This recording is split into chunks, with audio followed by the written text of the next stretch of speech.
Le 28 juin 2025, 10 nations ont signé un document que personne n'attendait. La reconnaissance d'un jeune capitaine devenu président.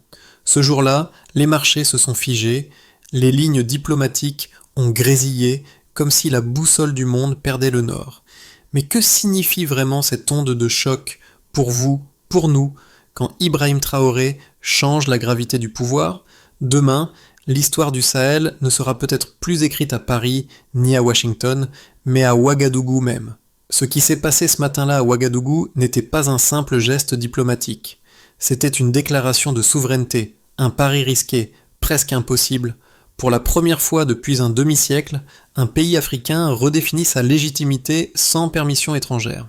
Dar Salam, un centre névralgique de l'Afrique de l'Est, a connu une coupure de connexion numérique qui a duré 7 minutes. Cet incident n'a pas seulement perturbé la communication, mais a aussi exposé la vulnérabilité des nations africaines face aux interruptions de l'ordre établi. Le gouvernement a rapidement minimisé l'impact de l'événement, évoquant une panne technique sous-marine.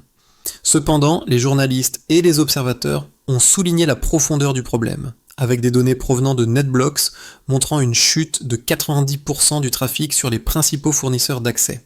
Les manifestants ont réagi, lançant un mouvement de résistance symbolique qui a fait écho dans les rues de Dar Salam. Ibrahim Traoré, leader du Burkina Faso, a observé cette situation avec inquiétude. Il savait que l'Afrique devait répondre à cette épreuve en unifiant ses forces pour restaurer la dignité, la souveraineté et la liberté. Il ne s'agissait pas d'une simple coupure d'Internet, mais d'un test pour l'ensemble du continent. À 23h17, la ville de Dar Salam s'est retrouvée plongée dans une coupure numérique totale. Les écrans se sont éteints, les connexions Wi-Fi disparues et les téléphones ont cessé de fonctionner. Pendant 7 longues minutes, le cœur numérique de la Tanzanie a cessé de battre. Le gouvernement a immédiatement évoqué une panne technique, mais pour beaucoup, ce n'était pas qu'une simple défaillance. Les médias ont rapporté qu'une baisse de 90% du trafic Internet avait été mesurée, et les réseaux sociaux ont été inondés de vidéos montrant des protestations dans les rues. Les jeunes Tanzaniens, dont beaucoup se sont sentis trahis par la coupure, ont vu cette panne comme un signe de répression gouvernementale. Les manifestants, armés de téléphones portables et de VPN, ont utilisé tous les moyens possibles pour échapper à la censure et diffuser des informations. La coupure, ça a duré 7 minutes, mais ces minutes ont eu un impact bien plus profond que ce que le gouvernement n'avait anticipé. Elles ont montré à quel point les autorités tanzaniennes pouvaient contrôler l'information, mais aussi combien cette réalité numérique pouvait être brisée. Ibrahim Traoré, du Burkina Faso, a observé les événements en Tanzanie avec une attention particulière. Depuis son ascension au pouvoir, il avait constamment mis l'accent sur la dignité et la souveraineté africaine. En voyant la situation en Tanzanie, il a compris que ce genre d'événement n'était pas isolé. L'Afrique dans son ensemble vivait une période de remise en question. Il savait qu'il était impératif que les jeunes Africains, tout comme ceux en Tanzanie, prennent conscience de leur pouvoir de résister. Ce n'était pas juste une coupure d'Internet, c'était un symptôme d'une lutte plus profonde pour la liberté d'expression, la dignité et la justice à travers le continent. Dans cette période d'incertitude et de chaos numérique, Ibrahim Traoré, le président du Burkina Faso, est devenu une figure centrale de la résistance contre l'oppression en Afrique. En tant que jeune leader militaire, Traoré s'est imposé en promouvant une Afrique souveraine, où la dignité de ses citoyens ne serait plus sacrifiée au nom de la stabilité. Ses discours ont été un cri de ralliement pour une jeunesse africaine fatiguée des régimes autoritaires et de la répression systématique. L'incident de Dar Salam, bien qu'éloigné de son pays, a résonné profondément avec lui. Traoré avait déjà fait face à des défis similaires au Burkina Faso, où des forces extérieures et internes ont tenté de briser le mouvement populaire pour la justice et la dignité. La scène en Tanzanie a rapidement captivé l'attention du monde entier, notamment en raison de l'écho qu'elle a trouvé dans le parcours de Traoré. À mesure que la situation se dégradait à Dar Salam, les leaders africains ont pris note de cette mobilisation numérique. Traoré a compris que cette jeunesse mobilisée par des outils numériques et un désir de changement était désormais capable de transformer les protestations locales en un mouvement continental. Il savait que les manifestations en Tanzanie n'étaient pas seulement une résistance contre une coupure d'Internet, mais un appel à une redéfinition de la gouvernance en Afrique, un défi lancé aux autorités qui gouvernent au nom de la stabilité, mais sans tenir compte des aspirations profondes des citoyens. La situation en Tanzanie a pris un tournant décisif lorsque la coupure numérique a eu lieu. Ce n'était pas un simple incident technique, mais un signal inquiétant pour ceux qui croyaient encore en la stabilité imposée par des régimes autoritaires. En quelques minutes, Dar Salam, un pilier de la région, est devenu un terrain de lutte pour la liberté d'expression. Les autorités ont rapidement accusé une défaillance des câbles sous-marins, mais le peuple tanzanien ne l'a pas accepté. Cette coupure de l'Internet a agi comme un catalyseur, provoquant une vague de protestations dans toute la ville. Les manifestants ont envahi les rues de Dar Salam, brandissant des pancartes et scandant des slogans. Ils ont utilisé des VPN pour contourner la censure et ont diffusé des vidéos montrant l'intensification des violences policières. Des jeunes, dont beaucoup étaient des étudiants, ont défié la répression, refusant de se soumettre à un silence imposé par le gouvernement. L'incident a montré au monde l'intensité de la résistance face à une répression brutale. À chaque minute qui passait, il devenait évident que la coupe de l'Internet n'était pas simplement une tentative de rétablir l'ordre, mais une tentative de contrôler le récit national. Ibrahim Traoré a suivi les événements en Tanzanie avec une inquiétude croissante. Il avait vu des scènes similaires au Burkina Faso où une jeunesse déterminée a fait face à la répression en luttant pour ses droits. Mais ce qui se passait en Tanzanie avait une portée plus large. C'était un test pour toute l'Afrique. La jeunesse se rebellait contre l'idée même de stabilité sans liberté. Traoré a vu dans ces événements l'occasion de redéfinir la résistance en Afrique. Pour lui, ce n'était pas simplement une question de gouvernance locale, mais un mouvement continental en devenir. À mesure que les événements s'intensifiaient en Tanzanie, un autre phénomène est apparu. Les jeunes Africains, qui avaient jusque-là vécu sous un contrôle étatique étouffant, ont compris que la technologie et les réseaux sociaux leur offraient une nouvelle forme de pouvoir. Ces outils numériques, qui étaient censés être des vecteurs de contrôle, sont devenus des instruments de résistance. Dans les rues de Dar Salam, la jeunesse tanzanienne a trouvé sa voix, et cette voix a résonné bien au-delà des frontières de la Tanzanie. Dans les jours qui ont suivi, les manifestants ont intensifié leur mobilisation et le monde a commencé à prêter attention. Les médias internationaux ont rapporté la situation en Tanzanie et de nombreuses organisations internationales ont exprimé leur inquiétude face à la répression croissante. Mais pour Ibrahim Traoré, cette prise de conscience mondiale était déjà un premier pas vers un avenir où la jeunesse africaine pourrait jouer un rôle central dans la définition du destin du continent. Il savait que les luttes locales étaient en réalité des luttes globales pour la dignité, et que chaque victoire en Tanzanie résonnerait à travers tout le continent. Passons maintenant aux preuves concrètes sur l'impact des coupures d'Internet en Tanzanie. Elles sont plus qu'éloquentes, et les chiffres montrent un tableau alarmant. Selon les données de NetBlocks, la coupure a entraîné une chute de 90% du trafic Internet, ce qui est sans précédent dans une région où la connectivité numérique est cruciale pour l'accès à l'information. Cette déconnexion a eu des répercussions immédiates. Des milliers de jeunes Tanzaniens, principalement des étudiants, ont été privés d'un moyen fondamental de communication et d'organisation. Des vidéos et des messages ont été supprimés en temps réel, mais de nombreuses captures d'écran ont réussi à circuler et à se diffuser, comme pour défier la volonté du gouvernement de tout effacer. En quelques heures, les manifestations se sont propagées dans les rues, avec des jeunes exprimant leur colère face à ce qu'ils percevaient comme une tentative de museler leur voix. Des milliers de personnes ont pris part aux protestations, et bien que les autorités aient affirmé que la situation était sous contrôle, les chiffres parlent d'eux-mêmes. Plusieurs milliers d'étudiants ont créé des réseaux d'information parallèles, contourné la censure à travers des VPN et des services cryptés. Cela démontre la capacité de la jeunesse tanzanienne à s'adapter aux obstacles imposés par le régime. Les manifestations, au début éparses, ont progressivement pris une forme organisée, alimentée par des messages viraux et des appels à la résistance. Les données montrent également un autre aspect des répercussions, l'impact économique. Selon les rapports du gouvernement tanzanien, la coupure a causé une baisse significative de l'activité commerciale.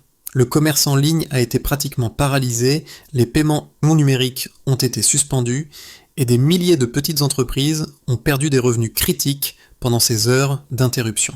Les secteurs de l'éducation et des médias ont également subi des pertes, de nombreux étudiants ne pouvant pas soumettre leurs travaux en ligne, tandis que les journalistes ont été contraints de trouver des moyens alternatifs pour diffuser leurs informations. Les statistiques concernant les arrestations et les violences policières sont tout aussi révélatrices. Des rapports non officiels indiquent que plus de 500 personnes ont été arrêtées lors des manifestations, dont une grande majorité de jeunes. Les autorités tanzaniennes ont tenté de minimiser l'ampleur des arrestations, mais les témoignages recueillis par des organisations de défense des droits humains ont révélé des abus généralisés de la part des forces de sécurité. Des vidéos ont montré des policiers frappant des manifestants sans distinction, renforçant l'image d'une répression brutale motivée par un désir de maintenir l'ordre au détriment de la liberté d'expression. Dans ce contexte, Ibrahim Traoré a observé la situation avec un intérêt croissant. Pour lui, ces chiffres ne représentaient pas simplement des pertes matérielles ou des perturbations économiques. Ils symbolisaient l'éveil d'une génération de jeunes Africains qui refusaient de se soumettre à la répression. Le rôle des technologies numériques dans ces événements a été déterminant. Ce qui était censé être un outil de contrôle est devenu un levier de pouvoir pour une jeunesse en quête de dignité et de justice. Le conflit entre la stabilité imposée et la liberté d'expression a pris une dimension plus vaste après les événements en Tanzanie. D'un côté, certains soutiennent que l'ordre et la stabilité sont essentiels à la paix et à la prospérité du pays, arguant que la répression de certaines voix dissidentes est parfois nécessaire pour préserver l'unité nationale. Ces partisans estiment que des coupures d'Internet et des mesures de sécurité plus strictes sont justifiées pour éviter le chaos et maintenir un contrôle centralisé.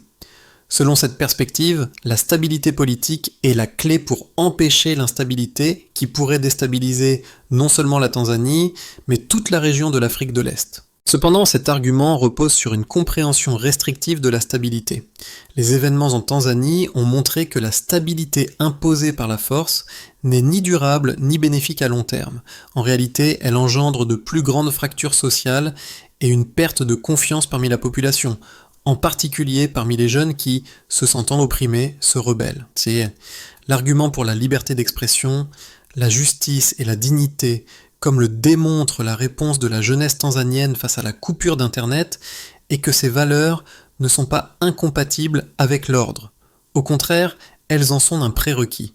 Les jeunes Tanzaniens ont utilisé la technologie pour s'organiser, contourner la censure et faire entendre leur voix, affirmant ainsi que la liberté et la dignité sont des éléments essentiels à la véritable stabilité d'un pays. Ibrahim Traoré, avec sa vision d'une Afrique souveraine et digne, s'est retrouvé à un carrefour. Il savait que ce débat entre la stabilité et la liberté d'expression ne se limitait pas à la Tanzanie.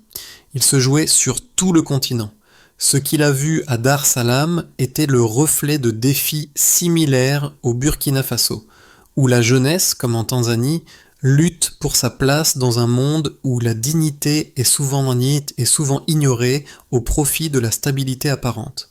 Traoré croit fermement que les Africains doivent repenser la stabilité. Elle ne peut plus être définie uniquement par l'absence de conflit ou par un contrôle autoritaire. La véritable stabilité pour l'Afrique passe par l'émancipation de ses peuples, le respect de leurs droits et la valorisation de leur dignité. La résistance des jeunes Tanzaniens qui ont osé défier l'ordre imposé par leurs dirigeants prouve que l'Afrique est prête à se redéfinir, à embrasser une stabilité basée sur la liberté et la justice. Ce n'est qu'en donnant à ses citoyens, notamment à sa jeunesse, la possibilité de s'exprimer librement que le continent pourra bâtir un avenir véritablement stable et prospère. Le silence numérique de Dar Salam a révélé une vérité que les dirigeants n'avaient pas anticipée. La jeunesse tanzanienne ne se contenterait pas de la stabilité imposée. Un petit détail qui a fait basculer la situation. Une vidéo d'Aïcha, une étudiante, juste avant que les connexions internet ne soient coupées, où elle déclarait « S'ils ferment le net, nous parlerons dans la rue ». Cette image, prise dans les derniers instants avant le blackout, est devenue un symbole. Elle a mis en lumière une résistance qui ne pouvait être arrêtée, une génération déterminée à faire entendre sa voix, quoi qu'il en coûte. C'est ce genre de petite flamme, une étincelle lancée dans l'obscurité, qui a commencé à prendre de l'ampleur. En quelques heures, les vidéos se sont répandues au-delà des frontières de la Tanzanie, atteignant le Burkina Faso, où Ibrahim Traoré observait avec une attention particulière. Cette résistance, bien que naissante, portait en elle un message fort: l'Afrique refuse d'être réduite au silence. Et comme le disait souvent Traoré, la dignité est la véritable richesse de l'Afrique. Une richesse que cette jeunesse était prête à défendre. Les répercussions des événements en Tanzanie ont été profondes et multiples, non seulement pour le pays, mais pour l'ensemble du continent africain. La révolte des jeunes Tanzaniens, stimulée par une coupure d'internet brutale, a marqué un tournant dans la manière dont les citoyens d'Afrique de l'Est perçoivent leur gouvernement et leur place dans la société. À Dar es Salaam, les manifestations ont été d'abord spontanées, mais rapidement elles ont pris une forme organisée. Les étudiants, les travailleurs et les jeunes activistes ont utilisé chaque canal disponible pour échanger des informations et organiser des rassemblements. Les autorités ont réagi par une répression violente, mais cela n'a fait qu'intensifier la détermination des manifestants. Les répercussions économiques ont été significatives. La coupure de l'Internet a paralysé le commerce électronique, les paiements numériques et les communications internationales. Des milliers d'entreprises ont vu leur activité réduite de manière dramatique, tandis que les étudiants n'ont pas pu soumettre leurs travaux en ligne. Ce blocage des moyens de communication a également affecté l'accès à l'information pour de nombreux citoyens. La presse, déjà sous pression, a vu ses canaux traditionnels censurés, mais cela n'a pas empêché l'information de circuler, notamment grâce aux réseaux sociaux et aux outils de contournement de la censure. Les autorités tanzaniennes ont tenté de minimiser l'impact de la révolte en qualifiant les manifestations de perturbations temporaires, mais la réalité était bien plus grave. Le gouvernement, en tentant de contrôler l'information et de réprimer les opposants, a aggravé la fracture entre l'État et une population de plus en plus insatisfaite. Cette fracture ne se limitait pas seulement à la Tanzanie. Le message envoyé par ces événements a été reçu au-delà des frontières. En Afrique de l'Ouest, notamment au Burkina Faso, Ibrahim Traoré a vu dans ces manifestations une occasion d'intensifier son propre message de dignité et de souveraineté pour l'Afrique. Les jeunes Africains, de plus en plus nombreux à utiliser Internet et les technologies numériques pour s'organiser et revendiquer leurs droits, ont vu dans ces événements une nouvelle ère de résistance. En Tanzanie, comme ailleurs sur le continent, la jeunesse a compris que sa voix, même numérique, pouvait défier des régimes autoritaires. Cela a ouvert la voie à une prise de conscience collective. L'Afrique ne doit pas attendre la permission pour exister dignement. Les révoltes en Tanzanie ont ainsi alimenté un débat plus large sur la souveraineté numérique et la liberté d'expression, des enjeux désormais centraux pour l'avenir politique du continent. Dans les mois à venir, la situation en Tanzanie pourrait se développer de plusieurs manières, chacune ayant des conséquences profondes non seulement pour le pays, mais aussi pour l'ensemble du continent africain.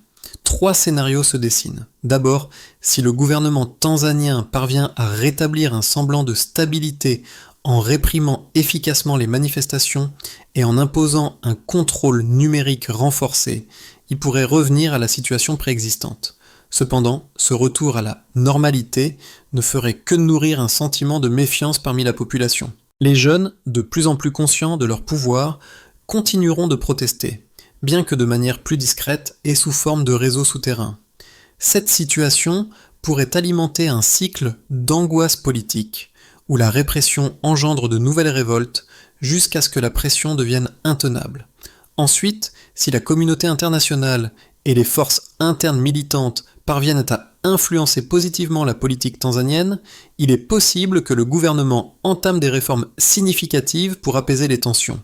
Ces réformes pourraient inclure une meilleure gestion de l'Internet et une ouverture plus grande de la société civile. Dans ce cas, la Tanzanie pourrait devenir un modèle pour d'autres nations africaines, en prouvant que même les régimes autoritaires peuvent évoluer sous la pression populaire. Les jeunes, ayant réussi à s'organiser grâce aux technologies, pourraient voir un moment à leur demande satisfaite, menant à un renouveau démocratique et une plus grande inclusion des voix dissidentes dans la gouvernance. Enfin, si la répression se renforce, avec une surveillance numérique accrue et des arrestations massives, la Tanzanie pourrait entrer dans une période de stagnation politique. Le gouvernement pourrait étouffer les manifestations, mais à un coût très élevé pour la société. Cette voie pourrait conduire à un isolement politique et économique accru, où la population souffre sous une surveillance constante et une restriction des libertés fondamentales. L'isolement international pourrait également nuire à l'économie, et la jeunesse, de plus en plus radicalisée, pourrait chercher des voies de résistance plus extrêmes, ce qui compromettrait la stabilité du pays à long terme. Quel que soit le scénario, il est clair que la jeunesse tanzanienne a désormais un pouvoir qu'elle n'avait pas auparavant. La dynamique de résistance observée en Tanzanie pourrait inspirer d'autres jeunes Africains à se lever contre des régimes autoritaires et à revendiquer un avenir où la dignité et la justice prévalent. En effet, tout changement en Tanzanie ne serait pas seulement un tournant pour ce pays, mais un signal à toute l'Afrique que la jeunesse ne se soumettra plus aux régimes qui cherchent à la réprimer. Les événements en Tanzanie ont fait résonner un appel profond à la jeunesse de tout le continent africain. La lutte pour la liberté d'expression, l'accès à l'information et la dignité n'est pas un combat isolé, mais un mouvement mondial qui s'étend bien au-delà des frontières de la Tanzanie. Les jeunes Africains, souvent perçus comme des témoins passifs de l'histoire, ont prouvé qu'ils étaient en réalité les architectes d'un avenir où leur voix compte. L'Internet et les technologies numériques, loin d'être des outils de contrôle, se sont révélés être des instruments de libération, leur permettant de contourner la censure, de s'organiser et de faire entendre leur message au monde entier. Dans cette dynamique, l'Afrique de l'Ouest, avec des leaders comme Ibrahim Traoré, voit l'émergence d'une génération qui refuse de se laisser écraser par l'héritage des régimes autoritaires. Traoré, en particulier, incarne cette transformation. Sa vision de l'Afrique est celle d'un continent souverain et digne, où les jeunes ne sont pas condamnés à l'inaction, mais sont invités à jouer un rôle actif dans la redéfinition de leur destin. Le message est clair, la dignité n'est pas un luxe, mais un droit fondamental, et il appartient à chaque Africain de la revendiquer. L'impact de ce message est déjà palpable. Des manifestations comme celles observées en Tanzanie envoient un signal fort aux gouvernements africains. La jeunesse n'acceptera plus le silence imposé. Ils ne veulent plus de simples promesses de stabilité, mais un véritable engagement pour leur liberté et leur avenir. Leurs luttes ne se limiteront pas à Dar es Salaam ou à Ouagadougou, elles se répandront comme un feu de forêt dans toute l'Afrique, transformant le paysage politique et social du continent. Pour que l'Afrique puisse réellement avancer vers une stabilité durable, il est nécessaire d'adopter une approche plus inclusive, respectueuse des droits fondamentaux et de la dignité humaine. Plusieurs actions doivent être mises en place pour garantir que les révoltes populaires ne restent pas de simples cris dans le vent, mais deviennent des moteurs de changement réels. Il faut d'abord renforcer la gouvernance démocratique. Les leaders africains doivent travailler à une répartition plus équitable du pouvoir. Cela inclut des réformes politiques visant à ouvrir davantage la société civile et à permettre une plus grande participation des jeunes au processus décisionnel. L'introduction de réformes qui assurent une transparence dans la gestion publique est essentielle pour regagner la confiance de la population. Il convient ensuite de garantir la liberté d'expression. L'Afrique doit se doter de lois qui protègent les droits numériques et garantissent un accès libre à l'information. La création d'un environnement numérique libre de toute censure gouvernementale est un premier pas vers une véritable liberté d'expression. L'élimination des restrictions sur Internet et des pratiques de surveillance massive permettrait à la jeunesse de continuer à utiliser les outils numériques pour s'exprimer et organiser. Il est également important d'investir dans l'éducation et la culture civique. L'éducation est un levier fondamental pour transformer les mentalités. Il est crucial de renforcer l'enseignement civique et politique afin que chaque jeune Africain puisse comprendre l'importance de la participation à la vie démocratique. L'éducation à la citoyenneté, à la responsabilité et à l'engagement doit être au cœur des politiques publiques. Enfin, il faut soutenir les mouvements sociaux et la société civile. Les gouvernements doivent permettre aux organisations de la société civile de jouer un rôle central dans l'évaluation des politiques publiques et dans l'impulsion de changements sociaux. Cela implique de leur fournir des ressources et de garantir leur indépendance face aux pressions politiques. Ces actions, combinées à une volonté politique forte de répondre aux aspirations de la jeunesse, ouvriront la voie à un avenir où les Africains pourront vivre avec dignité, liberté et sécurité. Le chemin sera semé d'embûches, mais la prise de conscience des jeunes, comme en Tanzanie, est le premier pas vers la construction d'une Afrique nouvelle. Au cœur des événements en Tanzanie, une image est restée gravée dans l'esprit de tous, celle d'Aïcha, l'étudiante qui a défié le silence imposé en déclarant, juste avant la coupure de l'Internet, « S'ils ferment le net, nous parlerons dans la rue ». Cette déclaration a fait écho à travers tout le continent. Elle est devenue bien plus qu'un simple acte de résistance. Elle a incarné la promesse d'un changement profond, d'une Afrique qui ne se laisse plus réduire au silence. Les jeunes Tanzaniens ont montré que leur détermination à défendre leurs droits ne se limitait pas à un seul incident. Ils ont allumé une flamme qui a traversé les frontières et inspiré une génération entière à se lever pour sa dignité. Ibrahim Traoré, observant les événements, a compris que ce n'était pas seulement un soulèvement local, mais un appel au réveil de tout le continent. Ce qui se passait en Tanzanie était le miroir de ce qui se passait ailleurs en Afrique. Un peuple en quête de dignité, de liberté et de justice. Aujourd'hui, cette flamme continue de brûler, et chaque jeune Africain qui se lève pour ses droits est une preuve vivante que le silence ne définira plus leur avenir. L'Afrique est à un tournant.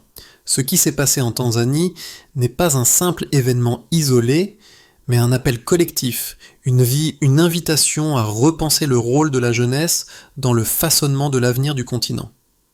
Les jeunes, armés de leurs smartphones et de leur détermination, ont démontré qu'ils n'attendaient plus que le changement vienne de l'extérieur.